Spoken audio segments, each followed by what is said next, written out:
అస్సలం welcome viewers, welcome to Anjum's cooking show. ఈరోజు మన రెసిపీ స్వచ్ఛమైన జున్ను తయారీ. దీనికోసం పావు కేజీ బెల్లం, పావు కప్పు పంచదార, 15 యాలకులు, పావు టీ స్పూన్ నల్ల మిరియాలు తీసుకుంటున్నాం. ఇప్పుడు బెల్లాన్ని వీడియోలో చూపించిన విధంగా తురుము పెట్టుకోవాలి. ఇప్పుడు మనం ఒక బౌల్ తీసుకొని దాని లోపల ఒక గ్లాస్ జున్ను పాలని, గేదె ఈనిన ఫస్ట్ రోజు జున్ను పాలని ఇక్కడ మనం తీసుకుంటున్నామండి.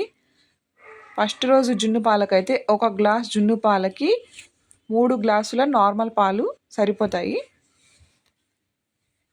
ఇక్కడ నేను ఒక గ్లాస్ జున్ను పాలకి 3 గ్లాసుల నార్మల్ మిల్క్ని యాడ్ చేసుకున్నాను. దాని లోపల బెల్లాన్ని కూడా యాడ్ చేసుకొని ఇప్పుడు ఒకసారి స్ట్రైన్ అవుట్ చేసుకోవాలండి. డస్ట్ ఏమైనా ఉంటే, బెల్లంలో డస్ట్ ఉండేది కదా, అదంతా క్లీన్ అయిపోయిద్ది. ఇలా చూపించిన విధంగా తీసుకొని దాని లోపల నల్ల మిరియాలని పౌడర్గా చేసుకొని యాడ్ చేసుకోవాలి. యాలకుల్ని కూడా పౌడర్ లాగా ఇట్లా చేసుకొని యాడ్ చేసుకోవాలి. మొత్తం అన్నిటినీ చూపించిన విధంగా మిక్స్ చేసుకొని చక్కగా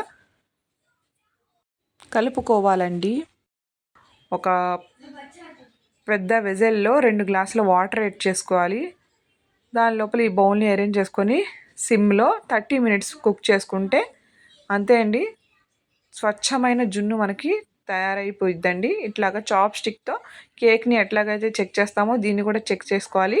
స్టిక్ క్లీన్గా వస్తే మన జున్ను చక్కగా తయారైపోయిందని అర్థం.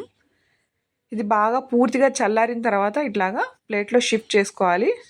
చూడండి, చాలా ఈజీ రెసిపీ అండి. అందరికీ చాలా బాగా నచ్చుతుంది. తప్పకుండా ట్రై చేయండి. మంచి డిష్ని ఎంజాయ్ చేయండి. Thanks for watching.